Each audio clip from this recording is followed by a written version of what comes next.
Vamos entonces a abrir las Escrituras ahora. Les invito a que por favor oren conmigo. Señor, venimos a ti en esta tarde ya. Veo el reloj, es el mediodía. Te agradecemos por esta oportunidad. Queremos implorarte, Señor, que tú nos bendigas ahora al abrir las Escrituras. Mas también queremos traer a memoria a nuestra hermana Tomasina, esposa de nuestro diácono Daniel Castellanos, y a toda la familia de ella, pues ante la partida de su mamá a la eternidad, Padre, se encuentran en este momento pues en necesidad de consolación y de fortaleza de parte tuya, no solo para Daniel y Tomasina y la familia, sino también para los familiares de ellos en la República Dominicana. Imploramos que tú utilices a nuestra hermana Tomasina allá para que ella pueda ser instrumento tuyo para compartir las buenas nuevas del Señor Jesús, para que él pueda compartir de que la esperanza de la vida eterna está al alcance de cualquiera que se arrepienta y ponga toda su fe en Jesucristo solamente. Te imploramos que les consueles, que les fortalezcas y le traigas de regreso con bien a su esposo y a sus hijas. Damos gracias por todo, Padre, y ahora nos encomendamos a ti y encomendamos pues el estudio de tu palabra. Ilumina los textos que vamos a ver en nuestras mentes, concédenos entendimiento espiritual, trae a Cristo aquellos que hoy tú tienes que vengan a tu Hijo Jesús. Damos gracias a ti por todo en el nombre de Cristo Jesús. Amén. Amados, les invito pues que abran las Biblias a Lucas 23. Qué privilegio el nuestro, el de abrir las Escrituras y de ver estos pasajes de Lucas que nos enseñan acerca del Señor Jesucristo. Bendito sea el Señor Jesús por siempre. Y nos encontramos pues en nuestro estudio de Lucas, en la sección donde estamos viendo el juicio del Señor Jesús ante los gentiles. El juicio del Señor Jesús ante los gentiles. Esta es la segunda parte de este mensaje. El juicio del Señor Jesús se llevó a cabo, como hemos venido enseñando, en dos partes. Estuvo el juicio del Señor Jesús ante los judíos, las autoridades religiosas judías, pero también tuvo una fase de juicio ante las autoridades gentiles. La primera parte, la primera fase, tuvo tres partes, y asimismo también este juicio ante los gentiles en esta segunda fase tiene tres partes. Hay una primera audiencia que toma lugar ante Pilato, que leemos de ello en los versículos 1 al 5 de Lucas 23. Luego hay una segunda audiencia que toma lugar delante de Herodes, y esto lo vemos en los versículos 8 al 12. Y hay una tercera audiencia de regreso ante Pilato que toma lugar de los versículos 13 al 25. Y es en esta tercera audiencia donde se sella la sentencia de nuestro Señor Jesucristo. Y a manera de recordar, solamente veamos algunos de los detalles más importantes de la primera audiencia. Versículos 1 al 7 en realidad nos dan estos detalles. Vimos que Caifás, el sumo sacerdote, y el Sanedrín trajeron al Señor Jesús para en realidad usar a los romanos para deshacerse del Señor. Ellos eran los que querían matar al Señor Jesús. Los romanos no tenían ningún interés en matar al Señor Jesucristo.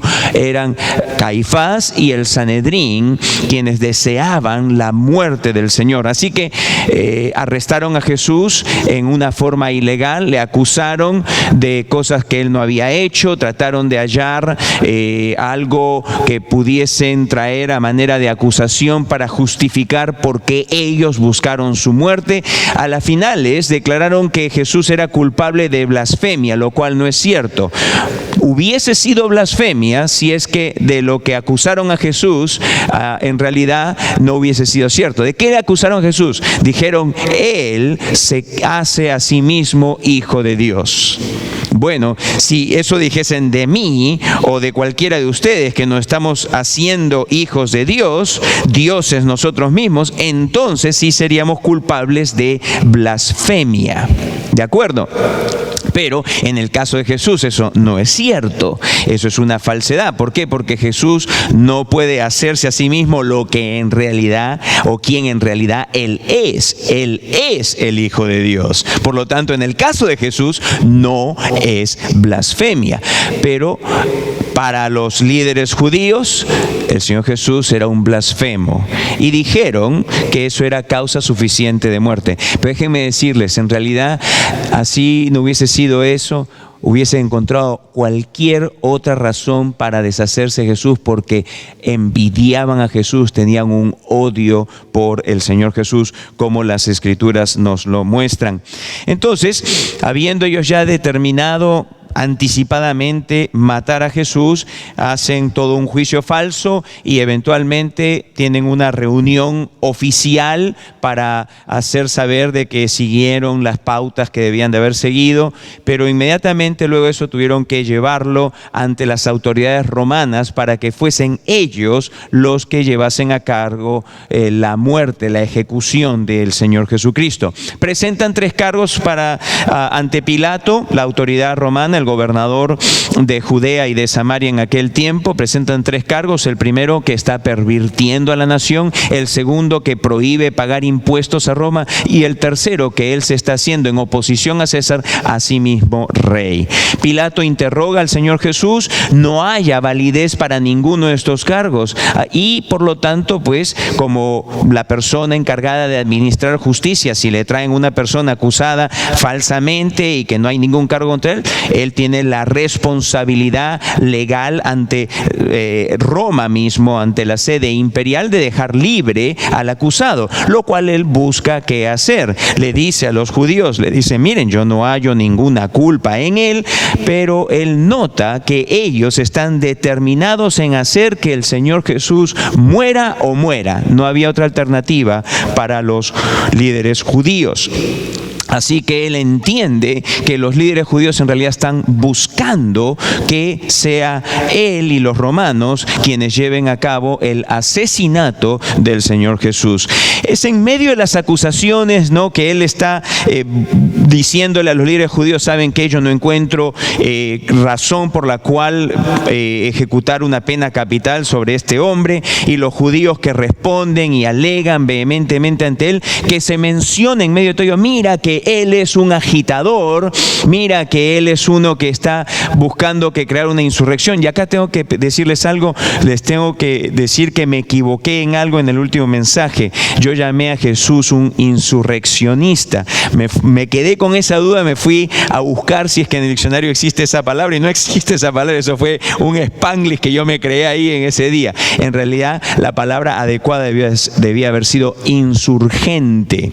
Jesús era un insurgente. Acusaron al Señor Jesús de ser un insurgente. Entonces dijeron: mira, y él está creando una insurgencia, una insurrección desde Galilea hasta aquí. Cuando Pilato entonces escucha Galilea, se le dio por preguntar si es que el hombre, Jesús, era un galileo, a lo cual, cuando afirmaron que sí era, dijeron: ok, él encontró acá, de esta yo me puedo salir, de esta presión, lo voy a enviar a Herodes Antipas, que era el gobernador, era el rey, era el que tenía jurisdicción sobre la región de Galilea. Así que lo envía. Y allí es donde nos encontramos. Y retomamos entonces nuestro estudio en el versículo 8. Y vamos a ver entonces la segunda audiencia ante las autoridades civiles gentiles del Señor Jesucristo. Versículos 8 al 12. El versículo 8, la primera parte, dice: Herodes, viendo a Jesús, se alegró mucho porque hacía tiempo que deseaba verle. Traen al Señor Jesús a Herodes, quien, al igual que su padre, Herodes el Grande, no era judío. Él era un idumeo, ¿ok? Él no era un judío, era un gobernante sobre la región de Galilea, de Israel, pero él no era judío, y por eso era muy detestado, como lo fueron sus hermanos y como lo fue su padre también. Ahora él se alegra de ver a Jesús, pues deseaba verle de hace mucho tiempo. Y cualquiera pensaría: wow, aquí vemos un hombre que desea ver a Jesús. ¡Qué bueno! El día de hoy, con mucha facilidad nos alegramos, ¿no? Mira, hay gente que busca o quiere saber de Jesús.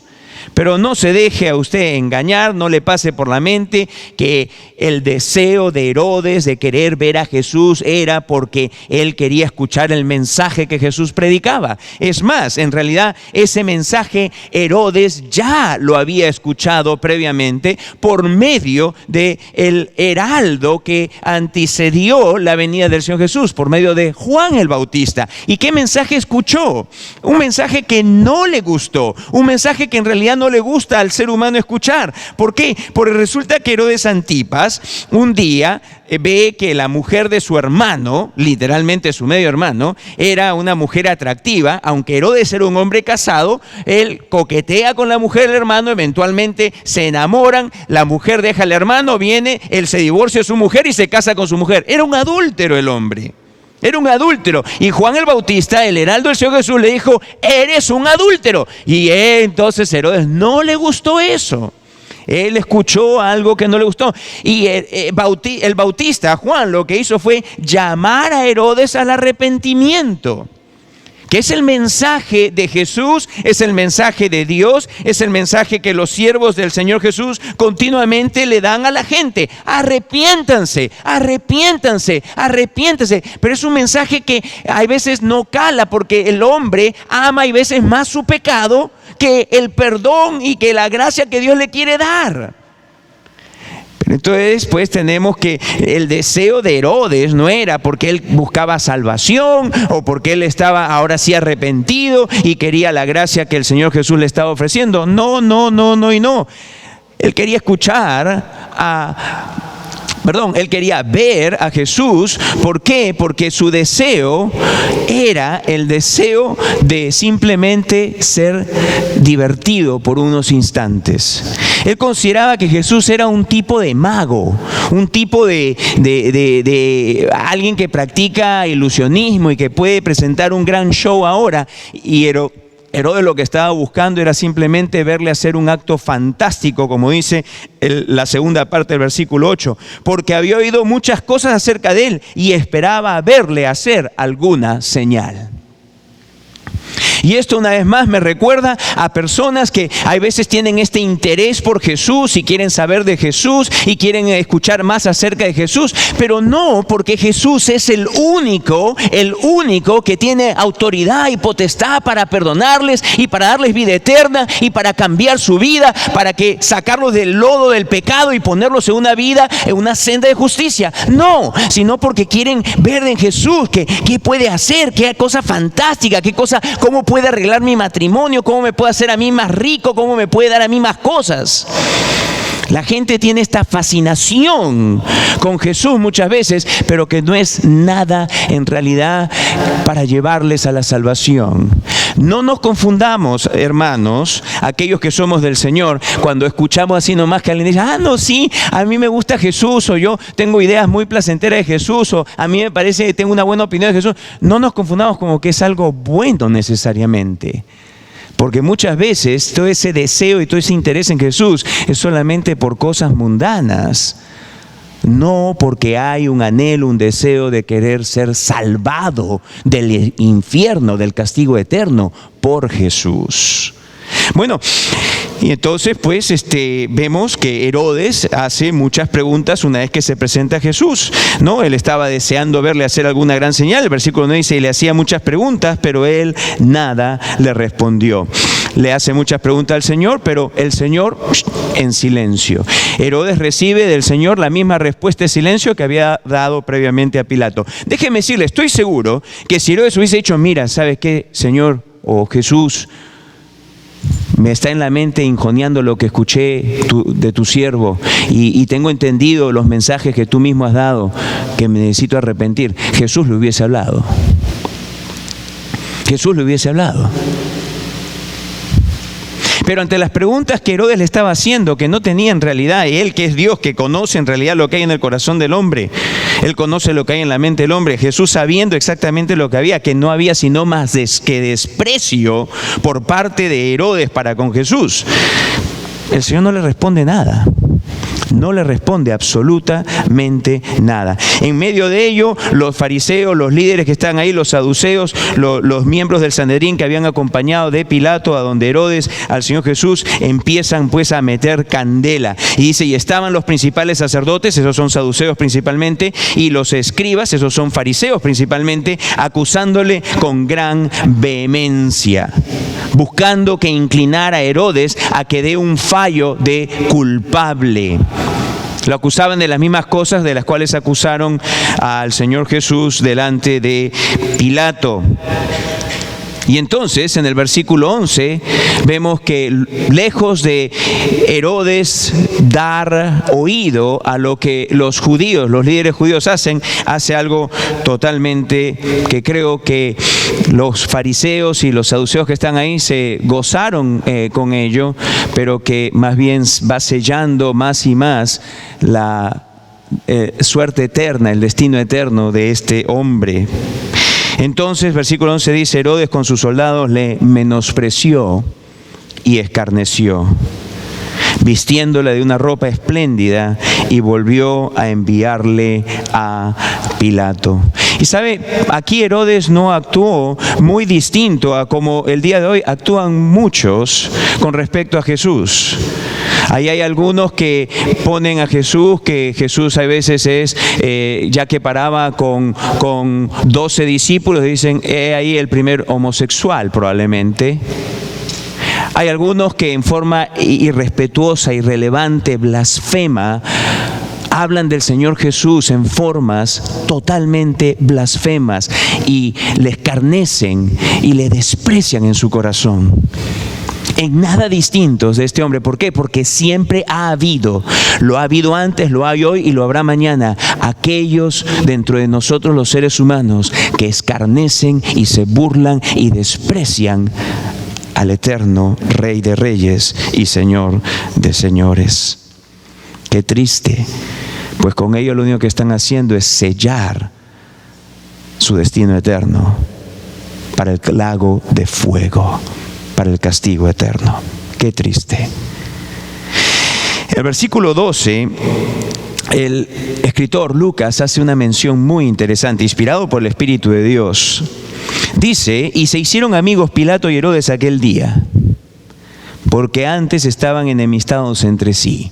Y acá lo que tenemos que ver es por qué el Espíritu de Dios nos hace saber de que se amistaron, qué importancia, qué relevancia tiene este comentario divino en las Escrituras acerca de Herodes, acerca de Pilato y acerca del Señor Jesús.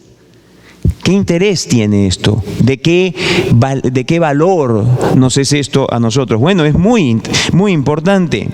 Mire, déjeme decirle lo significativo de el juicio del Señor Jesús ante Herodes. Había, hasta antes de este acontecimiento del Señor Jesús venir delante de Herodes, enemistad entre Pilato y Herodes, como nos dice las Escrituras. Y lo más probable es que esta enemistad es explicada por medio de lo que el mismo escritor Lucas nos menciona en Lucas 13, donde algunos se acercaron al Señor Jesús y le hicieron una pregunta acerca de unos galileos que estaban en Jerusalén trayendo su adoración al templo y a los cuales Pilato mató por medio de sus soldados. Históricamente sabemos que había una volada, que había un grupo de galileos quienes tenían siempre la reputación de ser insurgentes, de ser personas belicosas, queriendo hacer problemas, y entonces llegó esto por medio de inteligencia romana, y entonces lo que hizo Herodes fue que mandó soldados encubiertos que se mezclen entre los que estaban ahí adorando, y cuando identificaron a los supuestos terroristas, a los supuestos insurgentes,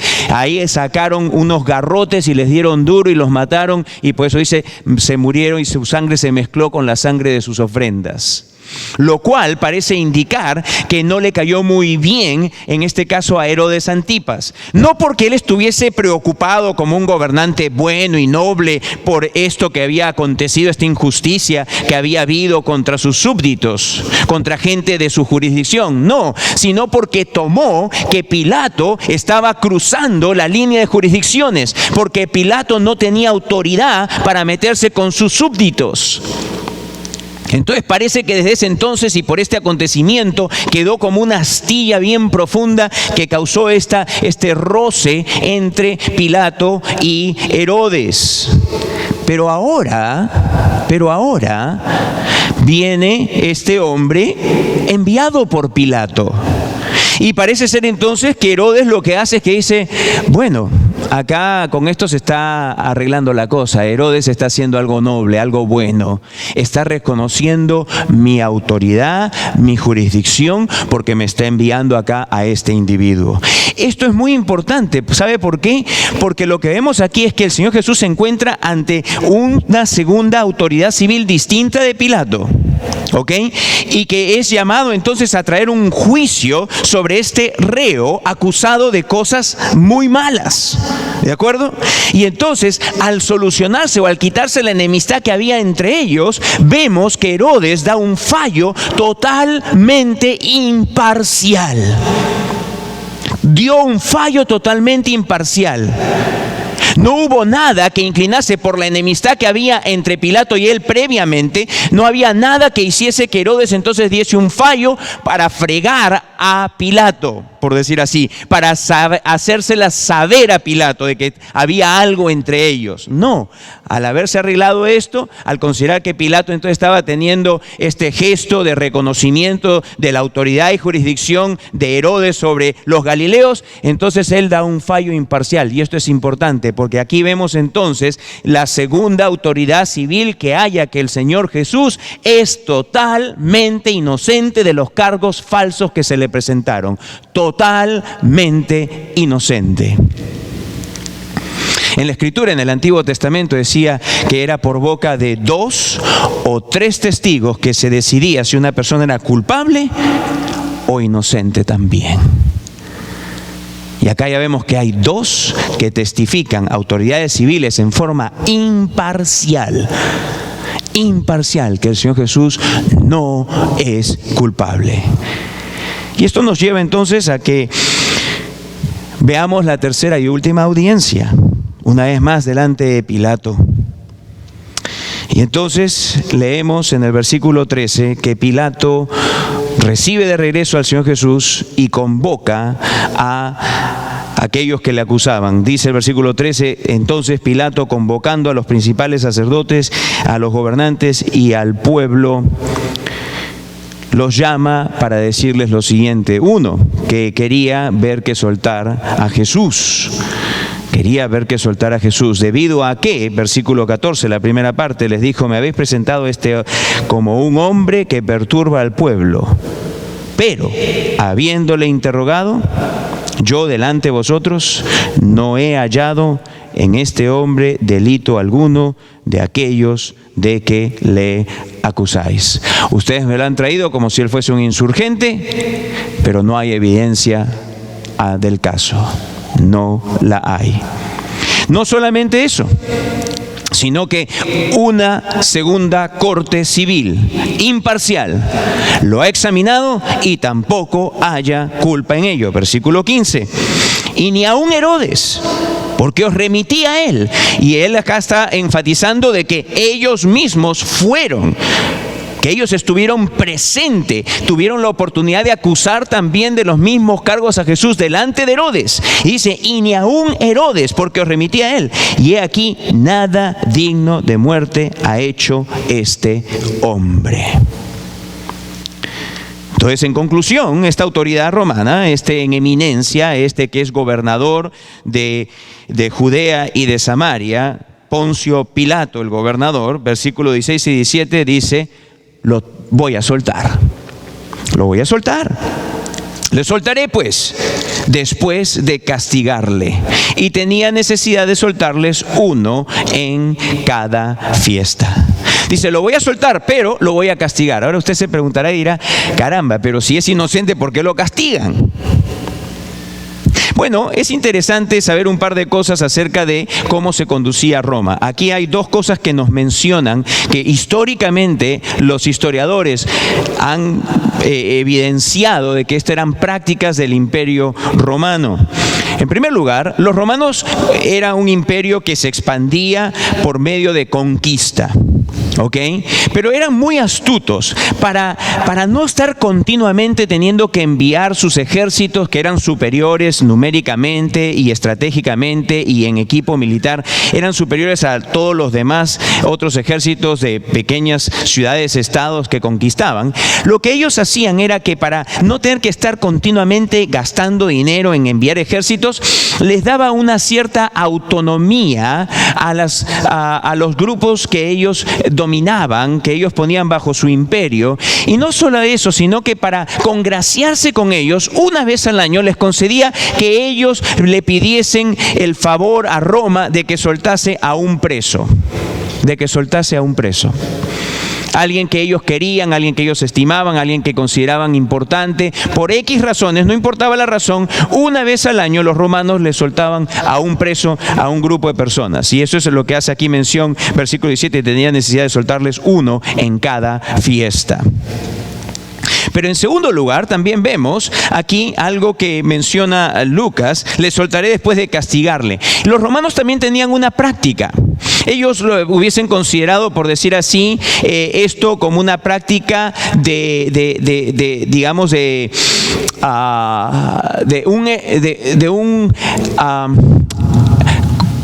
¿cómo podría llamarlo? Una práctica preventiva. Una práctica preventiva. Para prevenir de que alguien vaya a hacer lo malo, lo castigaban previamente como una advertencia. La advertencia venía algo así: mira, no has hecho lo malo todavía, pero por si acaso, por si se te mete en la mente hacer lo malo, déjame ahora castigarte solamente como para que pruebes lo que se siente caer bajo la furia de Roma. Y esta era una práctica que ellos tenían. Y entonces Pilato pensó, bueno, en la fiesta les tengo que soltar a alguien. Y Pilato sabía que Jesús tenía la aprobación de las masas. Para este momento, ya recuerden, todo esto empezó a las 6 de la mañana. Usted dirá, pero a las 6 de la mañana, sí, señores, porque los romanos tenían costumbre de empezar sus labores en el albor del día. No como ahora, que es a las 9, 9:30 de la mañana, que recién abren las oficinas públicas, u 8 de la mañana. No, apenas sale el sol, la gente ya está trabajando, ¿ok? Y entonces los romanos, los judíos trajeron a los romanos al albor, pues a las 5 y algo de la mañana, casi las 6, apenas abrieron las puertas al Señor Jesús para ser juzgado. Ahora, lo juzga ahí, pasa un tiempo, eventualmente, en algún momento, entre las 9 y las 12, que el Señor Jesús va a ir camino a la cruz. ¿Ok? O sea que hay como desde las 5:30, 5:45 de la mañana, como hasta las 9, hay este periodo de 3 horas donde Pilato le da la primera audiencia a Jesús, no haya culpa en él, lo envía a Herodes. Y usted dirá, pero mira, lo tuvo que enviar. Sí, pero Jerusalén en este caso usted tiene que considerar también es pequeña, ¿ok? Jerusalén es pequeña. Donde Herodes estaba quedando, de donde estaba Pilato, eran unas cuadras, o sea, no, y con guardia romana no había tráfico, por decir así, que pudiese impedir que la guardia romana avanzase con la rapidez que quisieran, ¿ok? Porque simplemente agarraban y sacaban a cualquier fulano del camino, lo empujaban y ellos pasaban con el reo.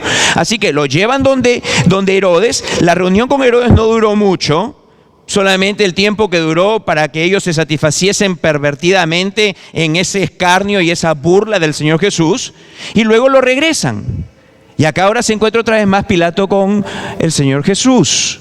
Así que lo que hace es que él piensa, ok, ya la gente está saliendo porque es una fiesta solemne, la gente ya está en las cosas del templo, la Pascua se va a celebrar, entonces la gente está en movimiento y ya también la volada, Jesús fue arrestado, Jesús fue arrestado, Jesús fue arrestado, y ya empezó también a causar un ¿cómo le dicen los dominicanos? Un revolú, un revolú.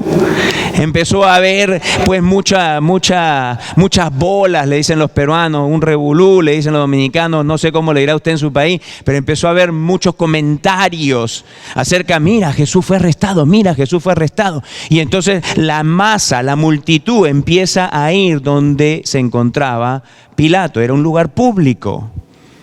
Y entonces Pilato, astuto que el hombre era, entonces empieza a decir, bueno, la masa está con el Señor Jesús, los líderes judíos me están fastidiando acá en el costado como una espina que las tengo acá en el costado, pero ahí está la masa. Entonces dijo, como saben que tengo que librarle a una persona, si yo lo propongo, la masa que está ahí va a decir, suéltanos a Jesús. ¿Por qué? Porque la masa estaba a favor de Jesús. Y para satisfacer, por otro lado, a los líderes judíos que le tienen envidia, y la Escritura nos dice que Pilato sabía que por envidia le habían entregado, que le tiene envidia, lo voy a castigar a este hombre, le voy a dar una paliza tan grande, lo voy a dejar medio muerto, para que así ellos también calmen su sed de sangre que tienen. Así que Pilato una vez más pensó, ya con esta yo acá sí. Primero pensó que con Herodes ya se libraba las manos, de las manos a Jesús. Ahora pensó, ya con esta acá me libro de las manos a Jesús. Así que les propone eso. Pero ¿qué es lo que leemos que las Escrituras dicen? Versículo 18, la multitud no aceptó. Mas toda la multitud dio voces a una diciendo, fuera con este y suéltanos a Barrabás. ¿Y quién era este Barrabás? Versículo 19. Este había sido echado en la cárcel por sedición en la ciudad y por un homicidio. Acá sí había un insurgente, señores. Aquí sí había un insurgente. Y un terrorista como los que son hoy día, el día de hoy. Yo he escuchado estos, por ejemplo, en el país del Perú. Gente que va, roba con la finalidad de financiar toda su obra insurgente. Este era también un robador. ¿Saben cómo actúan? Van, entran a una población, roban a la gente, matan a la gente con tal de sacar animales, dinero y todo lo que puedan hallar para continuar con su obra insurgente. Un tipo de esos era este Barrabás. Uno que en realidad merecía la pena capital. Este era, dice, muy famoso, nos dice la Escritura. Muy famoso. Versículo 20. Lucas nos dice que por segunda vez Pilato argumenta con la gente. Él, como el gobernador romano, tenía la responsabilidad de ejecutar justicia. Déjenme decirles, los romanos tenían esto como parte de su código de ética. Para ellos, la razón por la cual Roma era fuerte no solamente de sus ejércitos, sino que ellos se gloriaban en su sistema judicial, como un sistema judicial justo, que nunca permitiría que un inocente vaya como si fuese culpable. Y esto era parte de la responsabilidad que Pilato tenía como gobernador.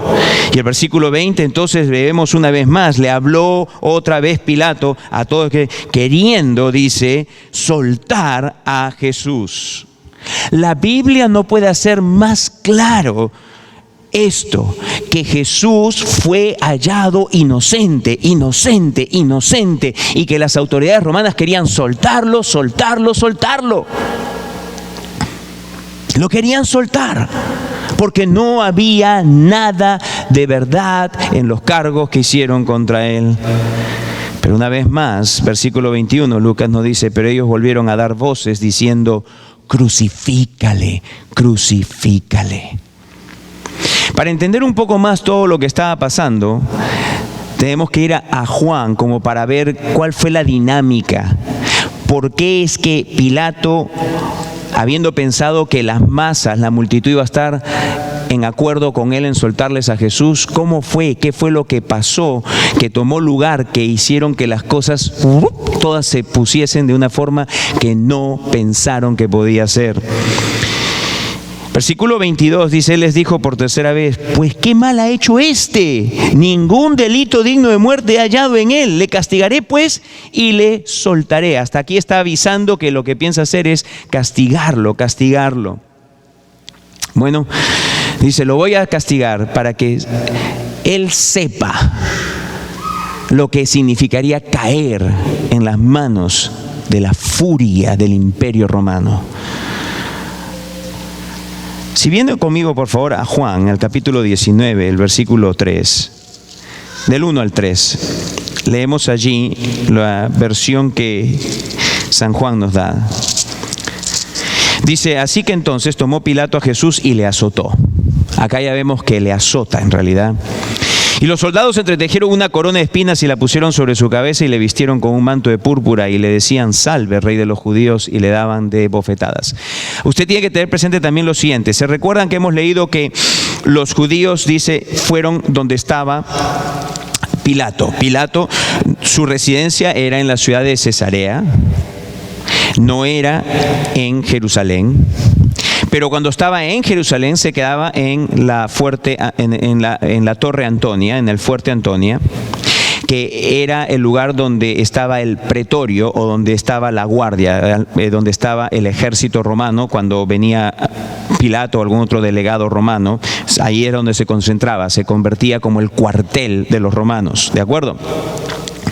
Pero los judíos, dice, por no querer contaminarse, no entraron al pretorio donde estaba Pilato. Bueno, esto de no querer contaminarse simplemente es que ellos pensaban, los líderes judíos, el Sanedrín, que podrían haber caído en un tipo de contaminación simbólica, un tipo de contaminación ritual, porque ellos sabían que los gentiles muchas veces hacían cosas que hacían no solamente su persona, sino el lugar donde estaban impuro. Y entonces decían, vamos a ir donde este Pilato que es un sinvergüenza, no es uno de nosotros, no es un boy judío, entonces no nos vamos a contaminar. Tenían asesinato, tenían sangre en sus manos, pero ellos pensaban que eso estaba bien, que eso estaba limpio. Pero entrar al lugar donde estaba el gobernador romano, eso sí era contaminación.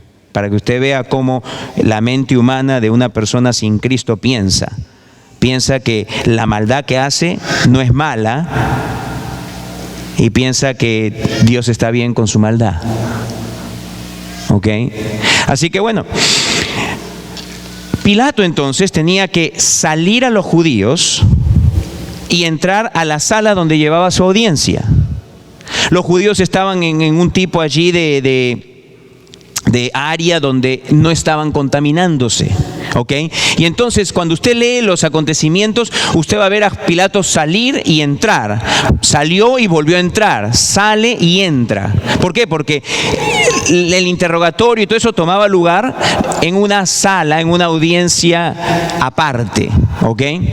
Entonces dice que tomó Pilato a Jesús y le azota. Para esto lo que hace es que lo manda a un lugar, ¿okay?, donde lo entrega a los soldados romanos, y el azoto romano de preventivo, el preventivo, ¿okay?, era hecho de la siguiente forma. Ellos tenían una madera forrada con cuero, y en la parte de las puntas algo así como los batones que llevan a veces los policías, ¿cierto? Así de largo, y en la punta de ello tenían tiras de cuero, y al fin de cada tira de cuero tenían amarrados allí trozos de huesos afilados o trozos de metal afilados. Y la idea entonces era que venían los soldados romanos y le daban de golpes al reo. ¿Ok? Por efecto de la fuerza que aplicaban y cómo se incrustaban los huesos y los metales en la piel de la persona, al momento de jalar había un desgarramiento.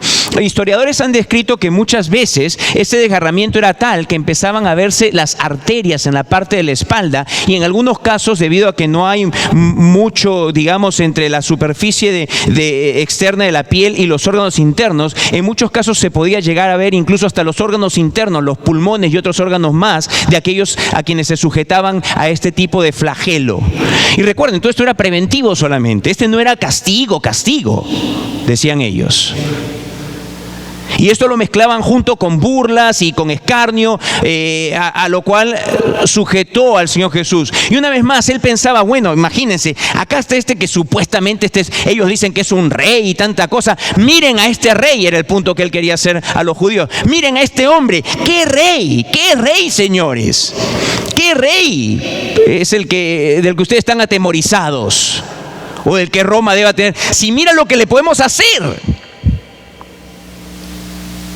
Así que ese era el raciocinio que tenía Pilato en su mente. Lo manda a azotar, el azoto fue brutal, le escarnecieron, le pusieron una corona de espinas, le vistieron de púrpura, todo en un esfuerzo de burlarse del Señor. Esto era una advertencia para Jesús de que si él pensaba llevar a cabo de lo que se le estaba acusando, si siquiera se le pensaba, que considere este escarmiento preventivo, que considere lo que le estaba pasando ahí, para que ni se le ocurra en realidad causar una insurgencia, porque si causaba una insurgencia, si ahora le estaba pasando este escarmiento preventivo, imagínate la furia que te va a venir encima si te vuelves un insurgente. Así que en el versículo 4 al 6, él pensó que con esto aplacaría a los judíos y que la multitud que era a favor de Jesús tendría compasión, misericordia de él y pedirían por él. Pilato pensó que esto funcionaría.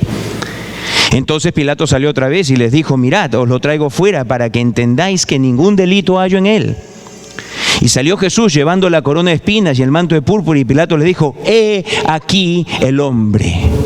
Y esto es dicho en forma sarcástica, burlona, como diciendo a los líderes judíos: este es el hombre que ustedes piensan que va a venir y ser un riesgo para el César. Este es el hombre. Para las masas, este es el hombre que ustedes están siguiendo, miren lo que le está pasando. He aquí el hombre. Cuando le vieron los principales sacerdotes y los alguaciles, dieron voces diciendo: crucifícale, crucifícale. Pilato le dijo: tomadle vosotros y crucificarle, porque yo no hallo delito en él. ¿Qué es lo que Pilato quiso decir acá? ¿Estaba sentenciando a Jesús? No, la sentencia viene después. Lo que Pilato simplemente estaba diciendo es en forma de desprecio también para los judíos, como diciendo: bueno, pues tómenle ustedes y hagan lo que quieran con él, pero sabiendo de que ellos no tenían esa autoridad. Sabiendo que ellos no tenían esa autoridad. Fue como una mofa para los judíos, porque Pilato no era como que estaba muy enamorado de ellos tampoco. Así que él le dice: háganlo ustedes, háganlo ustedes. Pero ellos responden algo aquí que sacude a Pilato. Versículo 8, 7, dice: los judíos le respondieron: nosotros tenemos una ley, y según nuestra ley debe morir, porque se hizo a sí mismo hijo de Dios. Cuando Pilato oyó decir esto, tuvo más miedo. Si tuvo más miedo, significa que ya tenía miedo previamente, ¿ok? Nada más que ahora el miedo se le aumentó. ¿Por qué es que él tuvo más miedo? ¿Cómo va la cosa? Bueno, en su primera audiencia, Pilato había quedado maravillado porque ante él habían pasado muchos otros reos. Y algo característico de todos los reos que estaban ahí, que todos buscaban no caer en las manos de Roma. No caer en las manos de Roma. Todos buscaban cómo podían ser soltados libres. Y por lo tanto todos argumentaban y todos se defendían y trataban de traer alguna defensa para decir: mira, soy inocente, déjame ir. Pero Jesús, en silencio. Y esto maravilló, dice las Escrituras, maravilló a Pilato. Pero en medio de todo eso, en ese entrar y salir, entre la primera, segunda y quizá esta tercera vez, viene alguien diciéndole y le dice: mi gobernador, sí. Su señora dice que no tenga nada que ver con este justo, porque dice que no ha podido dormir, en sueños ha estado toda la noche, pasándola muy mal, padeciendo por este justo, y le manda a decir que ni se meta en esto. Oh, boy. Ahora, para personas romanas de aquel entonces, que habían sido criadas en que los dioses están allí, que los dioses se encarnan, porque esto es cultura greco-romana. Los dioses se encarnan en su forma de ver la vida religiosa. Los dioses se pueden encarnar. Y los dioses usualmente cuando se encarnan es porque quieren venir a cobrar algún tipo de deuda con los humanos. Porque quieren venir a hacerle pagar algo a los humanos. Y entonces cuando él escucha esto y de pronto escucha de los judíos, porque en nuestra ley dice que debe morir porque él se hace a sí mismo Dios, hijo de Dios. Baby, esto sí que sacudió a Pilato. Lo sacudió. Por eso es que fue de estar maravillado a tener miedo cuando la mujer le dice esto y a estar ahora con más miedo todavía. Con más miedo. Así que él, entonces, ¿qué es lo que hace inmediatamente? Versículo 9. Un momento, señores. ¿Quién eres? ¿De dónde vienes? Versículo 9 dice, y entró otra vez en el pretorio y dijo a Jesús, ¿de dónde eres tú? ¿Se da cuenta? ¿De dónde eres tú? Ahora, indudablemente que no era que quería saber si es que era de alguna otra región de Israel, señores. Él ya sabía que era Galileo, ¿ok? No es que él ignoraba de dónde venía Jesús geográficamente. Sabía que era Galileo. La pregunta acá es, básicamente, aunque no lo dice así, pero es, ¿estás viniendo tú de los cielos? ¿Eres en realidad ese Dios? Pero en un concepto pagano greco-romano, ¿ok? No el Dios verdadero, pero sí como diciendo, me encuentro delante de los dioses. ¿De dónde eres tú? A lo cual el Señor Jesús dice, no le dio respuesta. No le dio respuesta. Pilato ya no estaba solamente maravillado, estaba en este instante supersticiosamente atemorizado. Y el silencio aumenta su temor. ¿Qué estoy haciendo? Un poco de frustración, versículo 10 y 11. A mí no me hablas. Entonces le dijo Pilato, a mí no me hablas. A mí no. ¿No sabes que tengo autoridad para crucificarte y que tengo autoridad para soltarte? ¿No te das cuenta que de mí depende o que te ponga en la cruz o que salgas libre? De mí depende. Y acá el Señor Jesús sí le responde. Versículo 11. Respondió Jesús, ninguna autoridad tendrías contra mí si no te fuese dada de arriba. Lo que se le pasaba por la mente a Pilato, el Señor Jesús lo estaba confirmando. No en el sentido de que, como Pilato lo veía, que era de los dioses paganos de la religión romana. Pero Jesús le dijo, sí, de arriba, de donde está Dios, de donde gobierna Dios, del cielo mismo. Entonces miren la reacción de Pilato. Por tanto, el Señor Jesús, dice antes, por tanto, el que a ti me ha entregado, mayor pecado tiene. Desde entonces, procuraba Pilato soltarle. O sea, si antes, por ejercicio de la justicia romana, buscaba que soltarlo, ahora más todavía. Ya no solamente por justicia romana, sino ahora por su creencia supersticiosa. Él de ninguna manera quisiera estar en contra de los dioses. En adición a todo el hecho de que no hay ningún cargo, quiere soltarlo. Algo muy significativo que menciona aquí también el Señor es el hecho de que le dice, sí, y tú tienes tu culpa en todo ello, pero el que me entregó a ti tiene más culpa. Quizá a la mente viene el que le entregó como que fuese Judas. Pero lo más probable en contexto es que acá se refiere al cuerpo de los líderes judíos representado en un hombre, Caifás, el sumo sacerdote, como aquel que junto con Anás hizo todo el plan de cómo deshacerse de Jesús. Él fue el que ideó todo esto. Así que vemos pues a Pilato que ante esta respuesta y habiendo visto, habiendo oído lo que Jesús, cómo se condujo, lo que Jesús respondió, lo que los judíos decían de él, lo que Herodes no había, él buscó que soltarlo. Pero los líderes judíos astutamente chantajearon a Pilato. Chantajearon a Pilato. Sutilmente le amenazan y le dicen que si él deja ir libre a alguien que es un insurgente, esto no le caería bien a César. Versículo 13, entonces Pilato, oyendo esto, llevó fuera a Jesús. Ahora sale de la audiencia, va donde están los judíos, trae a Jesús allí afuera, después de haberle ya golpeado, azotado, todo, ¿no?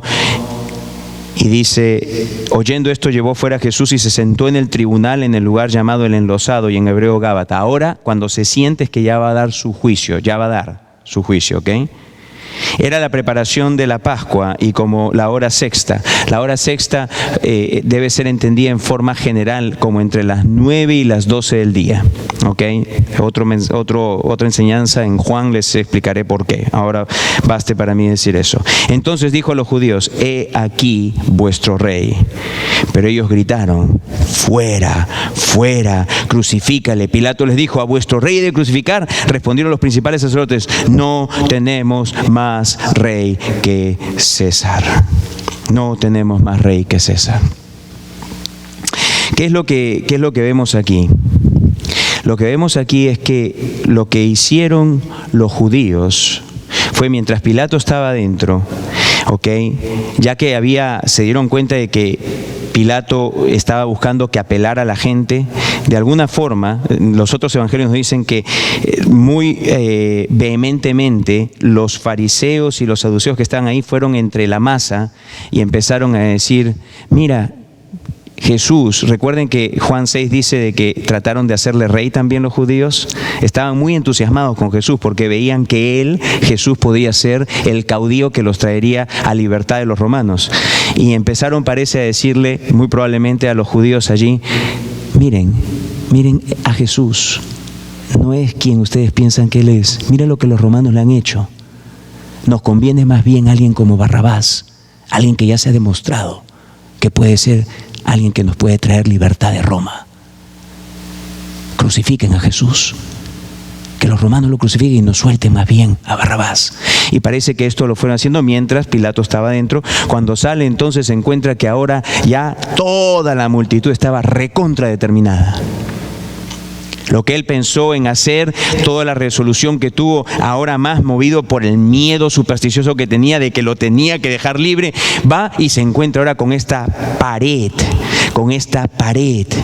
Y los judíos sutilmente le dicen, mira, nosotros tenemos un solo rey, César. Y tú, que eres supuestamente representante de ese rey, vas a dejar ir libre a alguien que se está haciendo rey. ¿Cómo va a ver eso César? Ahora, Pilato, esta sutil amenaza que le presentan los judíos la toma muy a pecho. ¿Por qué? Porque justamente el problema que había tenido con Herodes le causó problemas con el César. Históricamente sabemos, los historiadores nos dicen que recibió una llamada de atención muy fuerte de parte de César por lo que había sucedido con Herodes. Hubo otro acontecimiento más que también lo dejó en mala racha, y habían sido 2 las veces. La tercera era la vencida. Pilato no se podía correr el riesgo de que los judíos lo acusasen. No se podía correr el riesgo. Así que, versículo 23 de Lucas, regresando ahora hacia Lucas, el versículo 23, leemos que entonces los judíos insistieron, mas ellos instaban a grandes voces pidiendo que fuese crucificado, y las voces de ellos y de los principales sacerdotes prevalecieron. Y vemos pues que finalmente, versículo 24 y 25, Pilato cede. Entonces Pilato sentenció que se hiciese lo que ellos pedían, y le soltó a aquel que había sido echado en la cárcel por sedición y homicidio, a quien habían pedido, y entregó a Jesús a la voluntad de ellos. ¿Usted piensa que el mensaje acá acabó? No, porque acá hay una palabra muy importante que usted necesita entender. Y entregó a Jesús. Porque esto es muy importante. Hay que recalcar esto de entregó. El énfasis no es que Pilato lo entregó, es quien está detrás de todo en realidad lo que aconteció. Porque si se ponen a pensar, nada de lo que la gente planeaba se daba, absolutamente nada. No le salía al principio cómo encontrar que acusar a Jesús a los judíos. A las finales, cuando le preguntan al Señor Jesús y le dicen, ¿eres tú el Hijo de Dios? Y Él afirma que lo es. ¡Ajá! Blasfemia. Ahí recién. ¿Quién estaba en control? ¿Ellos o Dios? Luego lo llevan delante de Pilato, las autoridades civiles, y dicen: mira, el compadre es un insurgente, no quiere que paguemos impuestos, quiere ponerse por rey en vez de César. Ok, este es un sedicioso. A los sediciosos inmediatamente se les mata. Pero entonces empieza a averiguar la autoridad civil: no les salen las cosas. Lo llevan de Herodes, otra autoridad civil, tampoco le halla culpable. Lo regresa. Pilato no quiere hacerlo, tiene miedo, tiene más miedo, está resuelto de hacerlo. Pero a las finales, con todo ello, solamente por la mano de Dios es que es entregado Jesús. No por nada de los planes del hombre. No por nada. Ahora, todos ellos han participado definitivamente. En Hechos 2.23, y usted, mire, acá preste atención a estos pasajes que vamos a ver. Hechos 2.23. El énfasis aquí de todo ello es lo que Dios soberanamente, en acuerdo con su plan para obtener la salvación de sus escogidos, hizo. Aquí tenemos que ver la mano de Dios. Hechos 2.23 dice que el Señor Jesús fue entregado, haciendo énfasis que lo fue solo por, versículo 23, el determinado consejo y anticipado conocimiento de Dios, prendisteis y matasteis por manos de inicuos, crucificándole. En el siguiente mensaje, el libro de los Hechos, por parte del apóstol Pedro, en el capítulo 13, versículo 18, una vez más se vuelve a decir que la muerte de Señor Jesús tomó lugar porque, versículo 18, dice así: porque Dios ha cumplido así lo que había antes anunciado por boca de todos sus profetas, que su Cristo había de padecer. Finalmente, en el libro de los Hechos, el capítulo 4, versículos 24 y 28, los creyentes y los apóstoles, Pedro y Juan, una vez que fueron liberados, hacen una oración a Dios. Y dirigen esta oración al Dios soberano con este claro entendimiento. Versículo 24. Y ellos, habiéndolo oído, alzaron unánimes la voz a Dios y dijeron: soberano Señor, tú eres el Dios que hiciste el cielo y la tierra, el mar y todo lo que en ellos hay. Versículo 28. Para hacer cuanto tu mano y tu consejo habían antes determinado que sucediera. Por otro lado, como vemos, por un lado, Dios fue el que lo entregó, pero por otro lado, quizá a alguno le pasa por la mente: bueno, pero si Dios es el que soberanamente, o sea, con toda autoridad, es el que ha hecho esto, ¿qué culpa tiene entonces los participantes en todos los eventos? ¿Qué culpa tiene Judas? ¿Qué culpa tiene Anás? ¿Qué culpa tiene Caifás? ¿Qué culpa tiene Pilato? ¿Qué culpa tiene el Sanedrín? ¿Qué culpa tiene Herodes? ¿Qué culpa tienen los romanos? ¿Qué culpa tienen las masas si todo se ha sucedido por lo que Dios ha querido, por lo que su mano, su plan ha determinado previamente que suceda? ¿Qué culpa tienen ellos? Bueno, los mismos pasajes nos hacen ver de que aunque Dios es el que soberanamente, de acuerdo a su plan, hace todas estas cosas, que Dios es el que pone a su Hijo en esa cruz, de ninguna manera exime de responsabilidad a los que estuvieron envueltos por sus acciones. De ninguna manera los exime de su responsabilidad. Tampoco debe pensarse que los responsables fueron coaccionados por Dios para hacer algo contra su propia voluntad. Son responsables y no fueron forzados por Dios.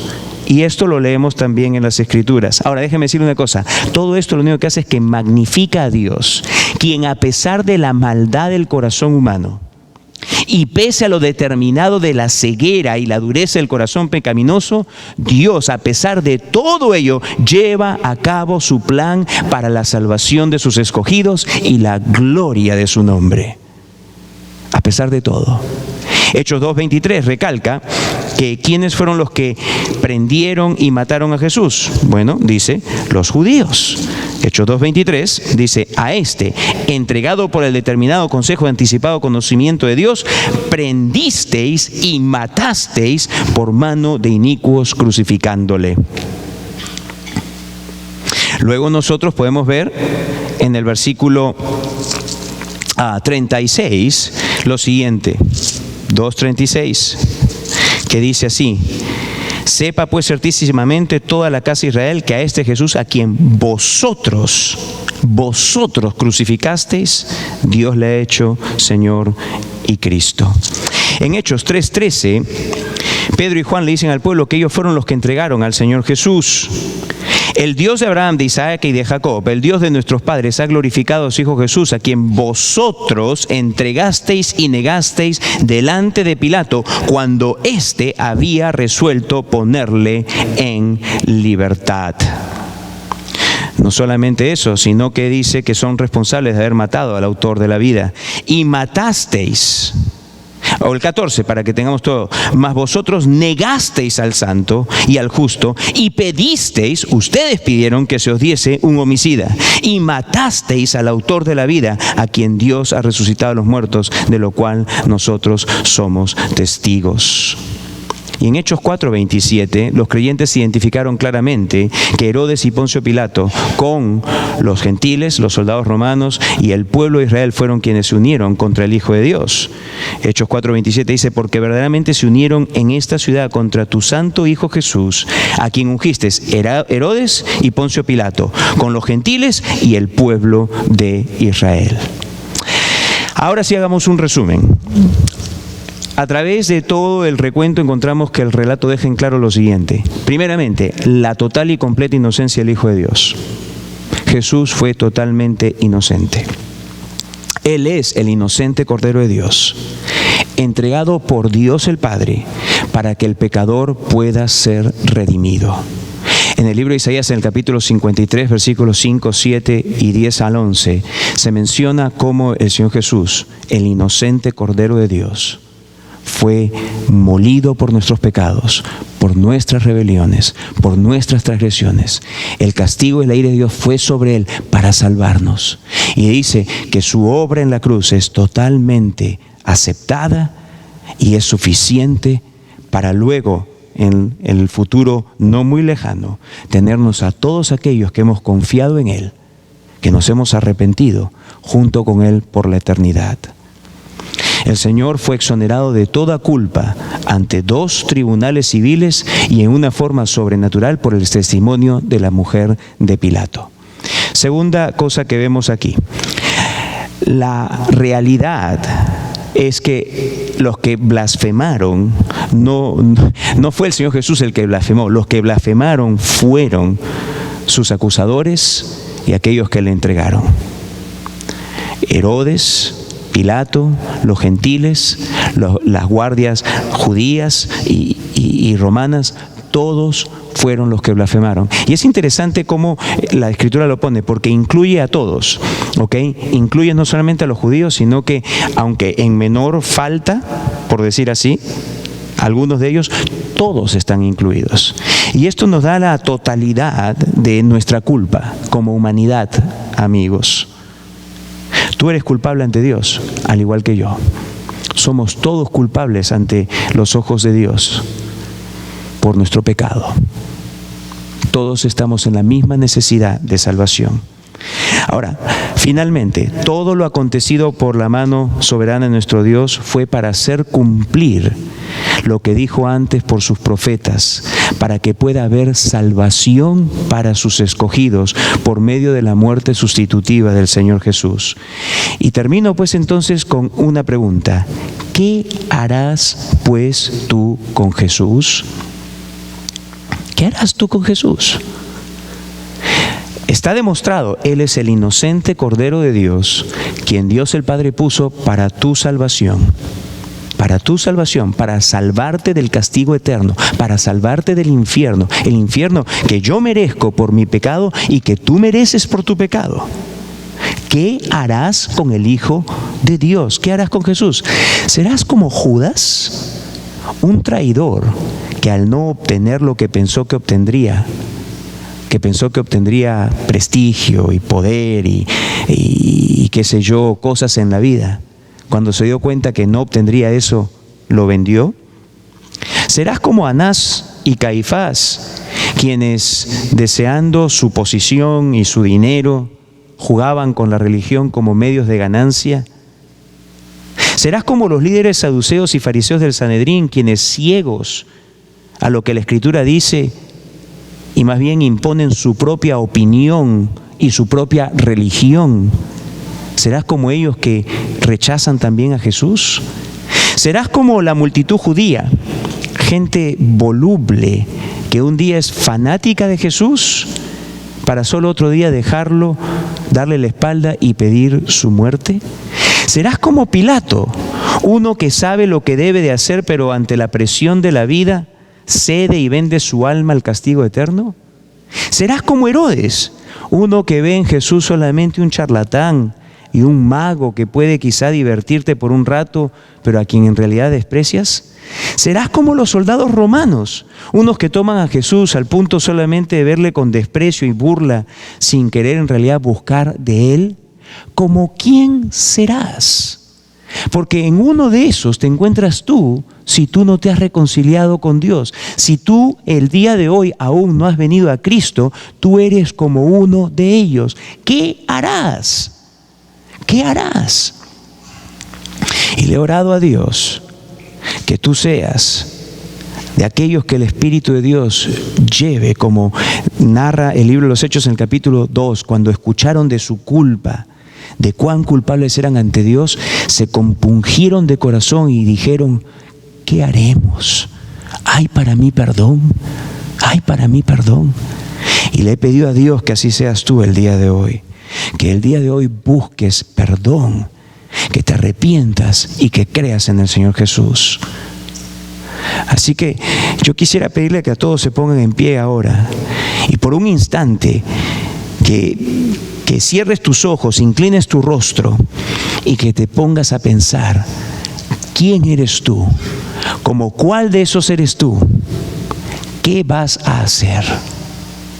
Piensa por un instante. Solamente hay dos alternativas que tú puedes tener para con Jesús. O bien le reconoces hoy como Señor con completa autoridad y poder sobre toda tu vida para perdonar todos tus pecados y darte vida eterna, y para que le rindas el día de hoy tu vida, o bien rechazar al Santo Hijo de Dios y menospreciar la cruz de Cristo. Porque no arrepentirte y no creer en Él, quiero que lo entiendas. Tú puedes decir: bueno, yo no lo desprecio, yo no lo rechazo, pero quiero que entiendas. La Biblia dice claramente: o le tomas tal cual Él es y crees lo que Él hizo por ti, o le estás despreciando y rechazando y poniéndote en el grupo de Judas, en el grupo de Anás, de Caifás, en el grupo de los alguaciles de la guardia del Sanedrín, en el grupo de los fariseos, de los saduceos, de Pilato, de Herodes y de los soldados romanos. En ese grupo te estás poniendo tú también. ¿Qué harás? La única respuesta sensata es que tú hoy te arrepientas y vengas a Él. Si eso es lo que tú quieres, ven aquí adelante, vamos a orar. Donde quiera que tú estés, ven aquí adelante, vamos a orar por la salvación. Porque el Señor Jesús ha prometido: todo aquel que a mí se acerca, yo no le rechazo. Todo aquel que a mí se acerca, lo voy a perdonar, lo haré mío. ¿Eres tú tal persona? Ven aquí ahora mismo.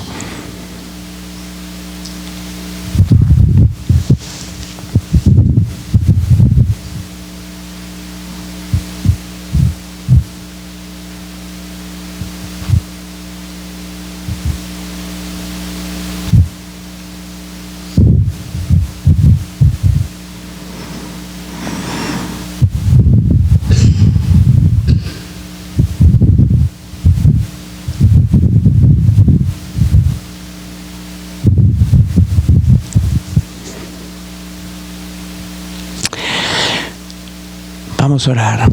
Señor, tú eres el que conoce todos los corazones. Y Señor, con todo nuestro ser es que apelamos a ti para que tú tengas compasión y misericordia de aquellos que están aquí presentes, pero que aferrándose a sus vidas tal cuales como son,